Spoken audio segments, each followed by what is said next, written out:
390 Wagon Master here. Today I'm going to show you guys a really interesting radio. This is an SBE Sidebander 5. This is another one of those holy grail collectible radios. I guess there's some guy on eBay that's got one of these going for like $1,000. I don't get it.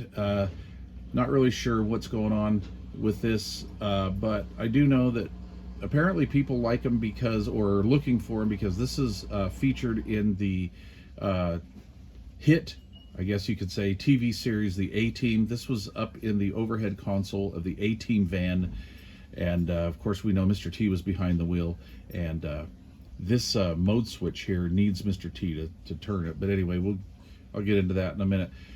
So I'm going to start over here with the features. This is a 4-pin mic connector. I believe this is fairly close to a Cobra 148 style connector, but I believe 3 and 4 are reversed. We have our receive transmit lights here. We have a scan function. You push this to scan and you push this to turn it off. And we have a Uniden-ish looking S meter, and I really like the colors on that. I don't know, the bluish green or the turquoise type color with the backlight. I think it looks pretty cool. We have a CBPA switch, noise blanker on off. Noise blanker in this radio is very effective. We have a channel 9 on off. And then our mode switch, AM upper lower sideband, and this is a very difficult to turn mode selector here. You would need Mr. T to turn that. And then a very interesting, actually very outdated, even I think back then, that's kind of a fugly knob, but we have the rotary channel selector, and I do not believe that this is like your regular. There we go, it's starting to act up. I'll get into that in a second. I believe this is possibly an encoder. I'm going to have to open this up. And the reason why I think that is because when you turn the radio off, you leave it sit here for a minute, it reverts to channel 1. So I'm not really sure if that's normal or not. I've had this on power supply number 8 here for a good 4 or 5 days now, and it used to not do that. It used to stay on the channel that you last had it on, if I remember correctly. Anyway, I didn't really look for that because radios don't normally do that. And the rotary encoder, I think, is what that is. Has a very good feel to it. Very nice. We'll come over here and we'll go with the volume. This is the on-off and volume control here. And the center knob. The outer ring is the RF gain. Remember, this is SBE, Sideband Engineering. So we have our clarifier and squelch control here, and the squelch is the center control, and the outer ring is the clarifier. Totally backwards of what you would normally want, especially if you're really hyping this up as a sideband rig, right? Very interesting, kind of dumb actually. All right, and then this has this really odd scan circuit in here. So I have it squelched up pretty high. You hit scan, and it does nothing. Okay, we'll turn it off, back on. It won't do anything. Now, what you do is to get it to scan, it has to be unsquelched, which is kind of interesting. I'm not really sure why they did that, because that's kind of not a normal operation. So I think they're looking, I guess, for I don't know, a channel with people talking on it. I don't really understand the reasoning here. If you guys know about that, or why SBE would do something silly like that, please leave your comment down below for sure. All right, now, can you hear this? Okay, let me turn this thing off. That's really annoying. All right, so Steve told me that he wasn't really sure what was wrong with this radio, and I think he said that it would key up and then lose power, kind of like that Courier Gladiator that we had in here a while ago. I'm not really sure. It's not doing anything RF wise to me, but it's got the Royce syndrome, bad solder joints. This thing will sit here, and as it warms up, it'll start making a lot of noise. Let me turn up the volume. See that? Okay. And it does it in PA mode as well. I can do it in PA modes, which is telling me, I mean, like my first guess is wherever the audio chip is in here, we've got some solder joint issues with that, and I'm also not sure about possible solder joint issues with this circuitry in here. I'm going to say that's some sort of logic controlled circuitry possibly. That's very interesting, so we'll see about that. Anyway, I'm thinking solder joints, and after a while this thing will get really super noisy, and then it'll just stop when it gets to temperature, and it runs just fine. So very interesting. The overall dimensions here, it's kind of hard to tell on camera. This is about the size of a Cobra 25 roughly, so I would almost say it's a mini chassis sideband radio, not like a mini chassis like a Uniden PC 122 or anything like that, but anyway, not a full-size DX chassis like a Superstar or a Cobra 148 or something like that. It comes with this SBE stock mic. I really like the sound of these stock mics. They usually sound pretty good. Pretty interesting. This has the bracket and everything. I didn't have any literature or anything like that, no instructions, so we're just kind of going at it blind here. But anyway, pretty interesting radio. So now that we've gone all over that, and I've kind of shown you what it's done, yeah, that's solder joints. So anyway, let's take some power measurements. Actually, before we do power measurements, let's take a listen to this. Got ahead of myself here. So we're on AM, so we'll just go around the band here.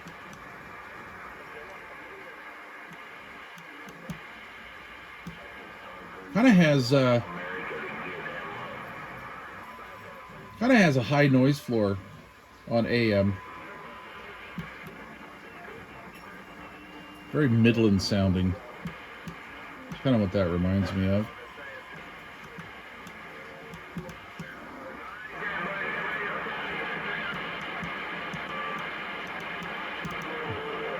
Not much skipping today.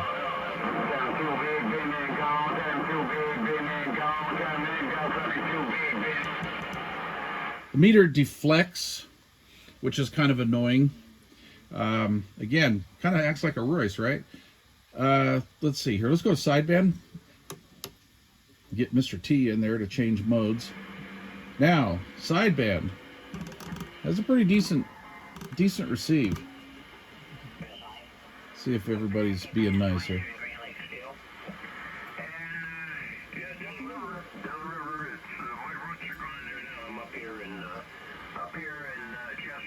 Kind of has a dual tone sound to it. My Stoner Pro 40 does this as well. People just have kind of an odd tone to them. Kind of like a two-tone, right? Kind of interesting. So we'll see what happens in the alignment process if that clears up.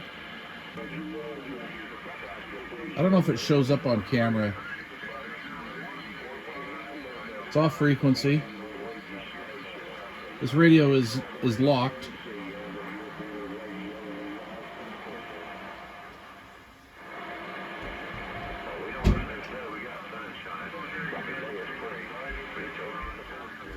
So if I back the RF gain down, it kind of quietens down. Let's unplug the antenna real quick and see what that noise floor is without anything hooked up. That's not too bad. You know, that's actually not too bad. Not too bad at all. You'll notice that the volume control's up kind of high. But when you get up to the higher part of the volume here, it does not distort. So that's not a fault of the circuit. I guess they designed it that way. And I kind of like that because at night you can really dial it in. So if you want to kind of be quiet and not wake up everybody in the house, this radio will perform that task no problem. All right, so anyway, kind of a funky sounding receiver on single sideband. Again, I hope that clears up in the alignment. So now let's take some power measurements. Okay, so I'm on channel 20 right now, and we are in AM. I hope you can see that meter okay. So we'll see what we're doing on AM for a dead key here. And I have about 5 watts. about 5 watts dead key. And let's run down here to 1 real quick. I noticed something. Yeah, we're close to 6. And on 40, we are down to just under 5, roughly-ish, give or take. The segments don't show up too well here. I should probably bring out another meter for these smaller power measurements. All right, we'll go to lower side. We'll go back up to 20. And we'll see what we're looking at here. Oh, actually, you know what? Let's go back to AM. Let me do AM again. And I'll show you a little bit of RMS here. Hello, hello, hello, hello. Just barely twitches. Let's see what we're doing on PEP Feel Good Wattses. Hello, hello, hello, hello, hello, hello. About 7. All right. We'll go over to single sideband. We'll get an RMS reading here. 1, 2, 3, 4. This radio is an absolute dog. 1, 2, 3, 4. Hello, hello, hello. 1 to 2 watts. 1 to 2 watts. Hello, hello, hello. There's 2 right there. We have about 8. If you put a little whistle into it, that's my impromptu 2-tone test mode there. Hello, hello, hello. 1, 2, 3, 4. Hello, hello, hello, hello, hello, hello, hello. About 6 to 8 with a audio. I thought I saw 10, but about 6 to 8 on single sideband and PEP Feel Good Wattses. So definitely, you can also tell. I was doing some measurements earlier, and you can also tell that the limiting circuit in here is really holding it back. So we'll see what happens. But yeah, let me turn up that volume a little bit. Let me pull back here. I'll go back into here. And come on, Mike, get a grip. There we go.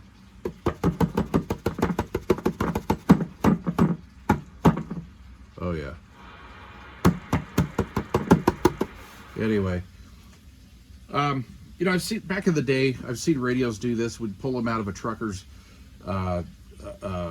installation or something like that. And what this kind of reminds me of, and I don't know if this is the case with this, but what happens is sometimes the guys would not put the little rubber washer in there to hold the radio in place, and I forgot that what they actually call that.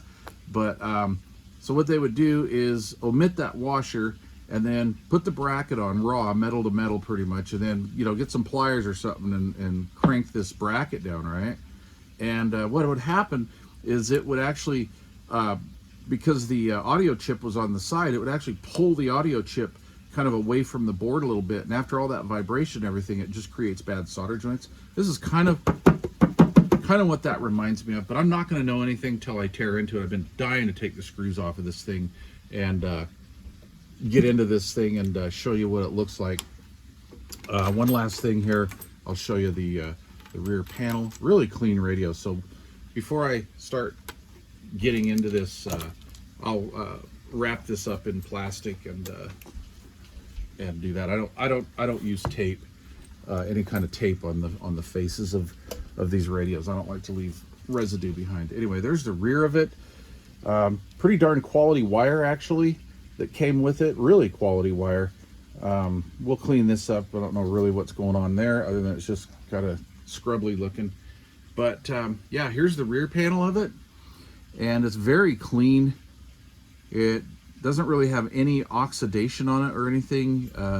No social security numbers or phone numbers or addresses engraved in there, so it's really clean.